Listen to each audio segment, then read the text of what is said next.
Welcome to Film Sesh. My name's Corey Tulliba of No Ceilings. I'm here as always with my co-host Albert Garbage Time Gim. And today we have a very special guest. We have Oso Ighodaro from Marquette. Oso, what's up, man? Pleasure having you on the show and appreciate you doing this. Yes, sir. Thank you for having me. Before we get started, for anybody who maybe hasn't seen you play before, how would you describe yourself as a player? Yeah, I would say I'm a versatile big, can kind of do a little bit of everything, create action, pass, dribble, score, finish. And on defense, I think can guard multiple positions, can talk and communicate and run a defense. So yeah, kind of do a little bit of everything. Also, if I can really quickly, you just gave us a really nice breakdown of, your game and what people might not know about you. But if you had to, right, if someone was like, what's your favorite thing about the game, your favorite part of your game, your favorite thing to do on the court, what would your answer be to be something like that? Probably passing, I would say. Yeah, and we're going to see a little later, how you operate in those actions. But before we get into that, we got to start it out and have a little bit of fun. So do you remember this possession here? Yeah, I do. All right, take me through this one. Yeah, we had run a out of bounds play because they were playing zone. So, but the play was to swing it to the wing, but they denied it. So then I just went one-on-one, went baseline, and Bone is a really good shot blocker. So I knew I had to go. I had to go up strong. So if the play was run through, do you swing until Tyler goes to the corner? Yeah, and then it's an ISO because the way they're guarding, the 5 will be on the point guard. So that was what we were trying to get to. I mean, also, I wanted to ask, you said that the pass was denied. Was there also a scout on, I saw you're being guarded here by Berkey. Was there a scouting report on him where you were like, oh, I could probably take him one-on-one? Yeah, I like that matchup just because he's smaller than me and a little bit slower than me. But, yeah, I saw that I was going to run a play, and then I saw my opportunity, and then I took it. Double poster. Bona caught a poster too. Yeah, he did. That was my fault too. Did a crazy thing. Yeah, did him dirty a little bit, and that's an athletic dude. You went up under the rim. That's tough, man. Yeah, that's tough. That's in the half court. What's cool about your game is that Marquette let you initiate offense, and that gave you opportunities to kind of go coast to coast. So another poster here. Take me through this one. Yeah, just wanted to get the ball to get to action. I was going to go play to Tyler, but I saw my man wasn't really in the stance. So I just attacked his hip and then went up strong. Also, something Corey just brought up, you've had some freedom to make some decisions with the ball in your hands. What was that progression like during your time in college, right? Earning the trust of your coaches where you feel like in a moment like that, you could just go make a decision for yourself. Was that kind of from day one, or is that something you had to kind of earn over time? Coach definitely lets us have a lot of creativity and freedom on the court, but it's definitely something that built his trust in me came from my work that he saw me put in. And we have a big emphasis on ball handling in our program, and I really spent a lot of time on that in the summers. And he saw that, and he trusted me and gave me the freedom to do whatever and be aggressive. Now let's go into a little bit of half-court stuff, because staying with the fact that you can, handle the ball and do stuff yourself, take me through this possession. You guys ran a lot of inverted pick and roll. Yeah. Yeah, it's hard to guard. I mean, bigs aren't used to guarding the ball in pick and roll, and guards aren't used to guarding the screener. So it kind of gives teams a different look. And Tyler's super smart in his ability to read the screen as a screener. So he flips it, and I get to the middle and get to my spot. So you mentioned Tyler, right? The experience of playing with him, and also now both of you guys are in this draft class together. What was that situation like, right? I mean, this is a possession where Corey's highlighting where you're the ball handler, and you mentioned the versatility aspect, right? How fun was it playing with a guard like Tyler, and then you having your skill set and the variety of different actions that you guys could run because of how versatile you guys are? Yeah, man, it was the best. Tyler made my life really easy. And he's the best passer I've ever played with. So just having two guys at our opposite positions with high IQ just gave us a lot of freedom. And our unselfishness got everyone else involved. And it's always nice when other guys are touching the ball. So, yeah, just us being paired together and our chemistry just opened a lot of stuff up for us. I mean this in the most complimentary way possible. Tyler Kolek is a mother on the court. He has he just has this dog in him, this toughness that, I mean, you see it every time he steps out there, and that's why he's in the position he's in today. Yeah, and it showed. I think Coach has a little bit of that to his game as well. But here again now, like, you know, we see you using the screen, and we saw it in, you know, transition. You're really good at using these kind of rejects. Yeah, I mean, it's tough to guard people playing off of them like that, especially with my speed and quickness. Like, if you give me a running star like that and you're trying to guard a ball screen as a big, it's not something that you're used to doing. So I usually read hips pretty well, and then I try to make my reads quickly.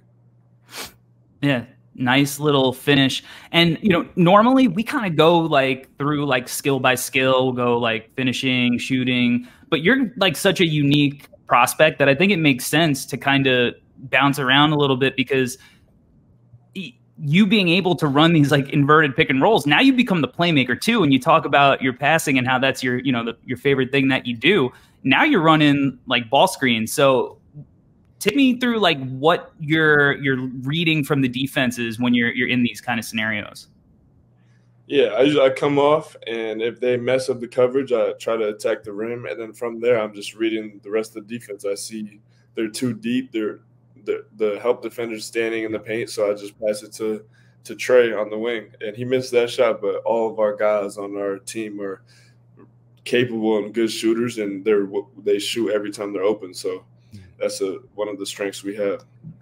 So can we talk about, you know, you mentioned it, right? You love passing. Where does that come from? Is it just like a thing that you're kind of just born with, or, you know, did you play different sports growing up that kind of cultivated that ability to see and, you know, feel and know where your teammates are, or is it just kind of always been there for you?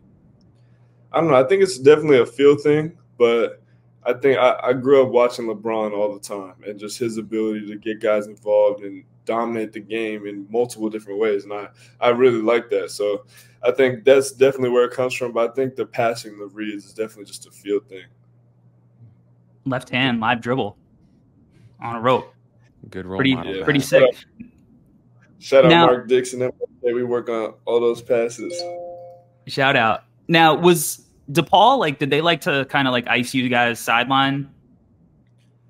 I don't honestly know what they were doing in this game. They were kind of all over the place, but I don't. We play so free that we just whatever they're gonna give us, we just play. So we have kind of an option for everything. But they were sending me baseline, so I was using it. Yeah, I mean, this is a crazy pass too. Yeah. Like, I mean, there's a very high degree of difficulty on this. How much goes into, I mean, you say it's like feel, but like placement, timing, all of that. Like, is that drill, or is that it's just a natural ability? I think a little bit of both. I spent a lot of time working on my passing, but I think some of it is definitely still feel. And but yeah, I definitely spend a lot of time passing with both hands, throwing different creative passes. So just to be able to make those in the game. So something that Corey brings up a lot is he talks about 0.5 basketball, right? Being able to think the game fast. Like sometimes athletically, we might find players that are a little bit limited, but if you can think the game fast and you can play fast, right? So something that I wanted to ask you, as we did our deep dives of your game throughout the year, the biggest thing that popped out to me was just your processing speed, right? Being able to, like you just mentioned, you know, whether you have the ball in your hands or not, being able to read the defense and make those like split-second decisions, right? How much do you feel like that comes from the program that you played in, the work that you did, but also like how much do you feel like that's prepared you for the next level and the next step that you're about to take? Yeah, I think just it's a little bit of both. I would say in our program, we emphasize those quick decisions and getting to action, and the ball never sticks with how we play. And I think that's the best way to play, to create advantages like that. And then some of it is just using my strengths. I'm a big who's very mobile, and I'm playing a lot of bigs who are bigger than me and slower than me. So that's my advantage. And if I don't press that, then I'm using they're at their advantage. So I just try to play with my speed and quickness and create actions for others. And I mean, if you watch Boston in the finals, it's exactly what they did the whole series. So just the ball constantly moving, and that's how you create open shots. Now, when you are kind of initiating offense, you know, you'll see like Providence. I think earlier in the game you made a kind of float shot, and now they kind of started to drop back on you because, you know, I think you took 2 threes this year, right? So I think that's the scout, is to kind of play off. So one, I guess to start in, you know, an era, like you say, watching Boston playing 5 out where shooting is so important. Where do you think that you're at with your shot, and where do you think you can get to? And then 2, looking at, you know, a play like this again, what maybe would you do differently other than, you know, shoot the free throw line floater, which is a shot that you are, you know, definitely capable of making? Yeah, I would say I've been spending the last couple months a lot of time on my three-point shooting. That's an area that I want to keep growing and getting better at. I understand that that's not why I will be drafted for my three-point shooting right now, but that's something that it can open my game up for sure. And then in this situation, I don't know. I spent a lot of time on my floater, and I trust it. I hit a high percentage of my shots, so I think I want to continue to use that as a weapon for me and making guys guard me up to that free throw line point, because, and especially in the NBA with these good guards, if they're going to drop that far, I can create shots for others that way. So I don't know. Either way, I think that I'm going to be effective, but it's definitely something that I want to continue to improve and work on. Yeah, and I'm a Big East. I'm from New York, so I see a lot of the, you know, Big East games. I've been watching your games for a while. That's a shot that you work on a lot, like pregame. You know, that's something that, you know, going through your process that I've seen you work on in person, and it's definitely been something that has been effective for you. I think, you know, in a similar situation here, Donovan Clingan, who is gigantic and playing you a little deeper, I kind of like when you attack it too. Like if they're going to give you that space, right? Like you can take it, right? And then we see kind of your skill and your craft and kind of like how you operate more in like a post up area. So when you were playing Donovan Clingan, somebody that, you know, you were familiar with playing a bunch of times, what was the game plan offensively against him? Yeah, he's a really good shot blocker. So to get a shot up against him, you either have to throw off his timing like I did in this clip, a pump fake or a hezzy or something, or you have to get into his chest and be super physical, which I did that more at home when we played him at Marquette. But you have to use one of your 2 advantages, your strength or your quickness, because if you shy away, he's such a good shot blocker that he gets a hand on everything. So that's definitely something I had to adjust this game. He did a good job contesting shots, so I had to make adjustments during the game.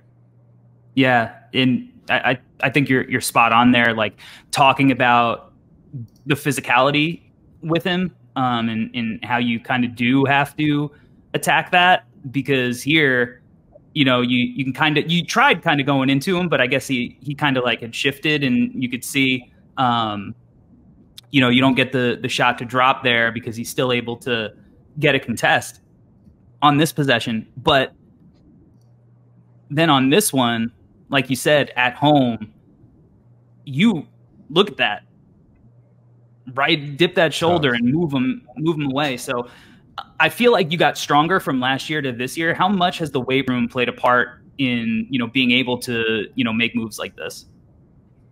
Yeah, for sure. I think my physicality has gotten a lot better and my strength has improved, and it allows me to get to these touch shots that I'm really good at. So being able to get to my spots, and even if it's good defense, using my strength, and I think it's my speed and my strength together allows me to get people off balance. So I've definitely been working on that a lot, playing lower to the floor and getting to my spot so I can get to my shots. This is all stuff that you've been able to do with the ball in your hands as kind of a creator, but you've also touched on that something that makes you effective is like you can also do the traditional big man stuff too. You know, you don't need the ball in your hands to be effective. which is, a huge skill. So take me through like kind of the art of running a pick and roll. Like, how do you know when you're going to make contact? How do you know when you're going to slip it or ghost it? What are you kind of reading from the defense in these kind of scenarios? Yeah, it's definitely an art, like you said. I think that people get confused when they think of good screeners. It's just these big, burly, hit every time, and I think it's more angles and reads. So the first thing I would say is understanding what kind of coverage your opponent is in. So if it's, for example, it's a drop, I want to make sure that I create an advantage for Tyler. So as soon as the guard comes over the screen, then my job's done. Tyler's getting downhill, it's a 2-on-1. And I think making those reads super quickly, if they're doing a good job, staying and hitting and getting contact and being able to make that decision super fast and then getting out to the rim to create that advantage is important. Yeah, and you guys love playing early offense too. Like, you guys aren't sprinting on this possession, right? But you're like a nice brisk jog, and you're still able to catch them off guard, right? Yeah, it's tough. Guarding in transition is tough. You don't have your help side set. People are looking around, trying to find their man, and it's definitely hard to guard. Yeah, that pass, huh? Jeez. Yeah, it's you guys had great synergy, man. Like, and I think that running that with a ball screen with a partner, and I mean, you guys all could kind of play together. And I think this is going back to your floater, right? Now we saw that kind of side pick and roll. This one more center of the floor, and this one different because this one you make contact. So take me into like what this opens up for you, being able to knock down this shot out of a ball screen. Yeah, it's everything. Being a threat from the free throw line at a high level creates problems for defense, and especially this pick and roll coming uphill, the little step up, it's really hard to guard, especially as you're guarding the ball. It's hard to get over the screen, and it's hard to go under. So in a drop in the middle of the floor, you're kind of in a tough spot. So being able to shoot that and get a good rhythm on that shot is very important. When did you develop this floater? Was that like you had it in high school, or is that something that you developed, throughout college? Yeah, when I was younger, I would play at the rec center, and my shot would get blocked a lot. One of the workers actually showed me how to shoot the floater, and I just kind of stuck with it and kept getting better at it. And yeah, now we're at the point where it's my favorite shot, and I can shoot it off the dribble and off the pick and roll. So it's been a great weapon for me. Yeah, and we see how effective that is at the NBA level, right? Like, here we have Bam Adebayo, very similar possession, right? Yeah. So take me through, this one and, what options this might open up for Bam here. Yeah. So Bam's obviously a lob threat, so he always has that. But when the floor is crowded like it is in this play, he can just stop in that little short roll spot and get that floater up. And if not, he's a good playmaker as well. He can get to the next action or see a cutter. And being able to be in control in those tight spots and have that floater or playing the next action is a really big skill. Yeah. And exactly, you talk about, kind of what that does for him as a playmaker. Again, similar action in the middle of the floor, and now, right, he's able to find his shooters here. And I mean, I think that when you're a big like Bam doesn't space to the 3-point line. He might be out there if he's running like a DHO or something, right? But he's not really shooting that. That opens a lot of things up. And then again, like we see, this is a very common thing here. This one from Sabonis, another guy who doesn't space the floor out. So take me through this one and break down, like, if you were in this position, the reads that he can make here. Yeah, so I'm gonna set the step up.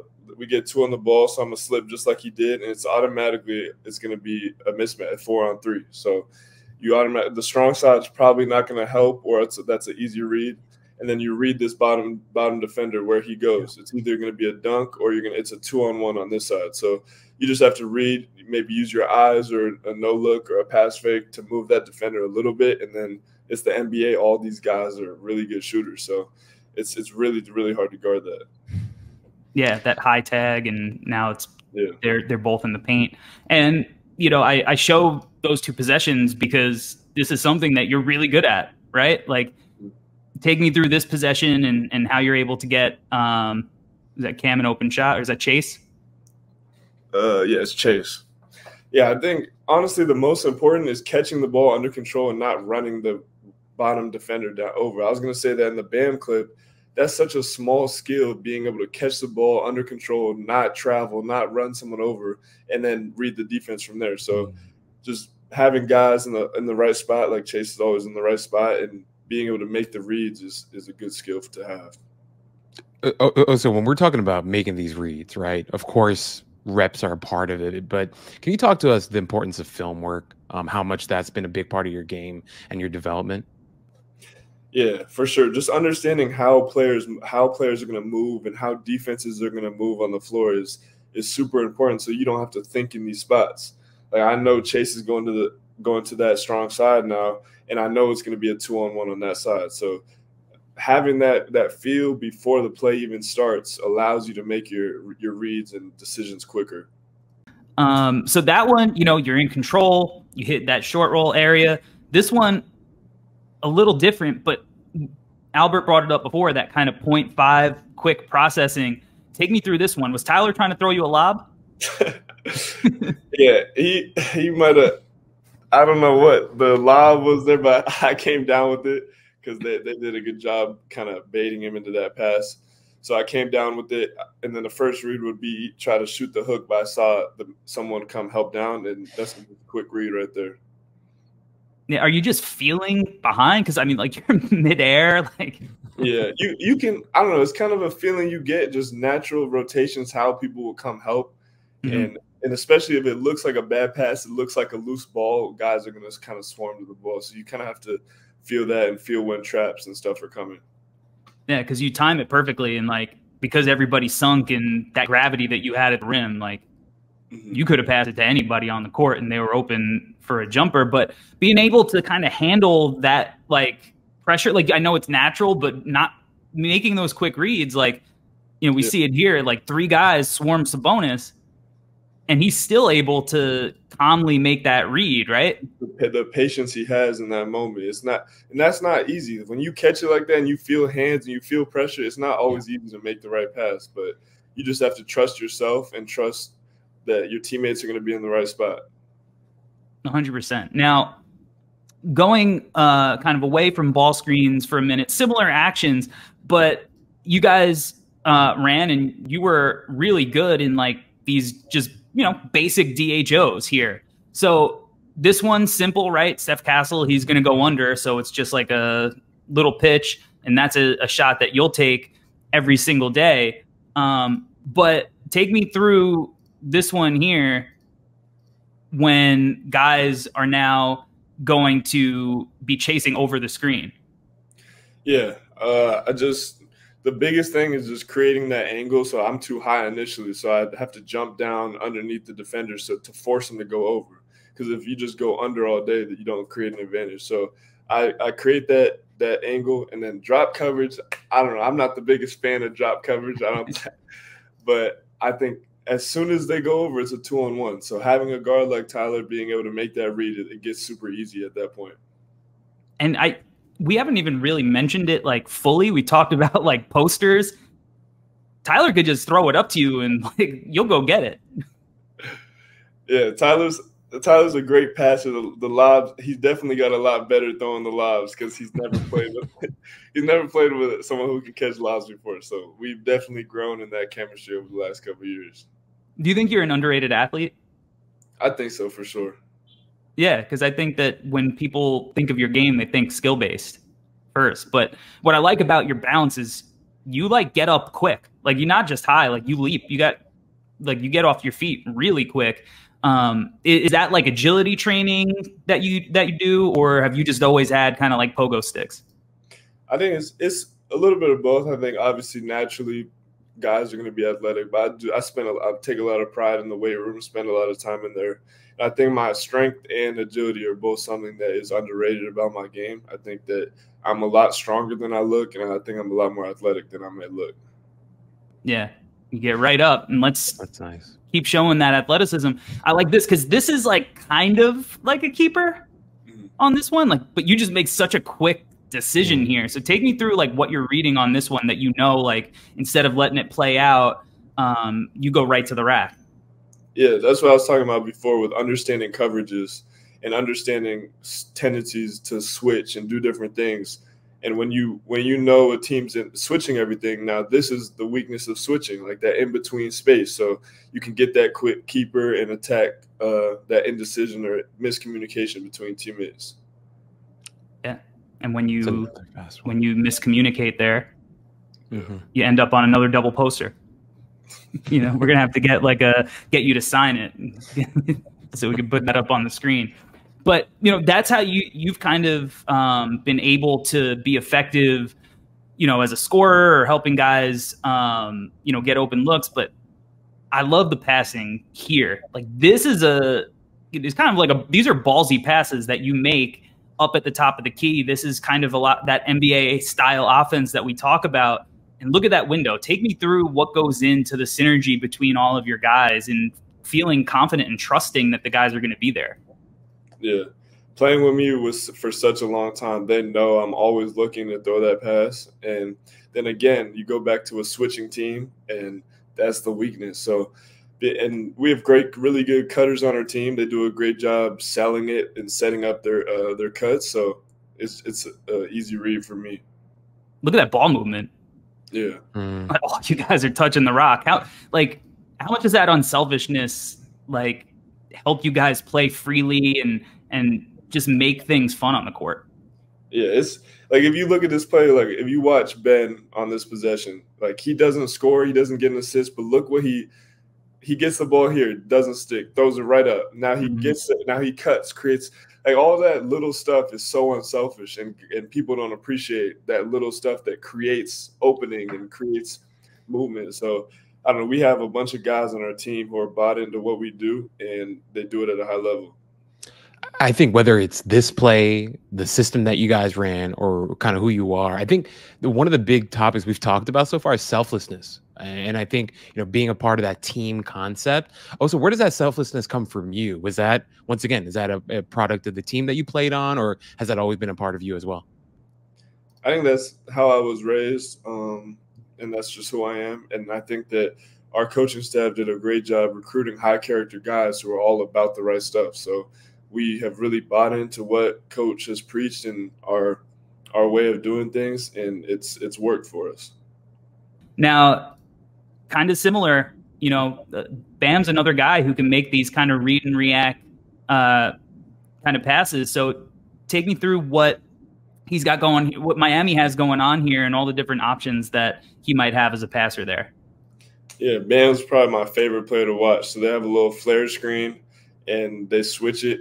They switch to the outside because Duncan Robinson is an elite shooter, and he has the IQ to slip right there and not settle. So it's really hard to guard off ball action, and it's not always fun when you're doing it and you don't get the ball. But like little stuff like Tyler Hero cutting hard, it creates stuff for others. So I don't know, when you buy into playing a certain way, it works.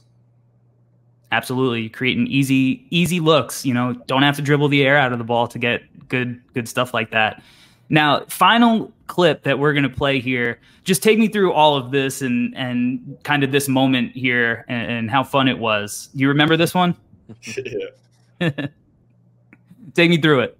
Yeah, so this was just a dogfight of a game. Villanova, no matter what their record is, they're always a really tough matchup and a physical. Really, well-coached team.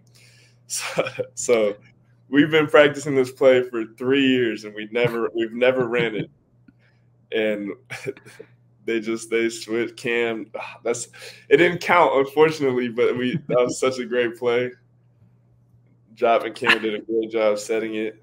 Good pass by Chase. I threw it out a little bit too far, so it took too long. But yeah, that was a crazy moment. But that's where you want to throw it, right? Like that's where you want to place it. Yeah, just needed like 0.1 more. But yeah, I think it, you know, again, like it shows your ability to make these backdoor cuts. Your back is to the basket as you're making it. I know, like, you know, the timing doesn't work out, but it really was placed so well. Just a really great pass, man. Look at the finish by Cam. No touch. Just like the skill that Cam has is crazy. No touch, just straight up. Oh. That dude can score. Man. Yeah, he could score, man. Like, he could put the ball in the hoop. He's so creative, so talented, understands angles, can shoot, drive. He finishes at the rim at a super high level. He's going to have a really big year next year. What were your practices like with all of these guys? We talk about all the talent, but like, were you guys like going at each other? Like, you guys ever kind of like get into it where you had to head to the locker room a little head of steam? I mean, that's one of the biggest things we take pride in at Marquette is you can come to any practice the whole year and we're going at it. Every practice we play live, we go up and down and we compete. So we've definitely had our moments, and that's what makes us so good. I think we had an open practice, and me and Tyler were cussing each other out and going back and forth in front of all the fans, but they loved it, and that's what we do. I love it, man. Yeah, because if you're gonna go at each other, you're gonna talk shit to each other, and what are you going to do to the guys you don't like, right? Now, last one before we get you out of here, man. And obviously, like, we're mere days away from the 2024 NBA draft at this point, and I know you've been meeting with teams and you've been working out, and I'm sure you've been asked this question a whole bunch of times. If I was an NBA executive, why should I invest in Oso Ighodaro? I think that I'm a versatile player that comes with high character and winning qualities. I think even before the stuff I do on the floor, the stuff I bring with my character, leadership, and all the culture stuff that I add to a team is super valuable. And you can't always get that out of players. So added that to my versatility and IQ, being able to play with anyone and just impact winning. So that'd be my little pitch. Well, Oso, I appreciate you taking the time out of your schedule, man. I know that we're so close to the draft, how busy you are, like traveling around. So appreciate you chopping it up, talking through your film and hanging out with us, man. For sure. Thank you for having me.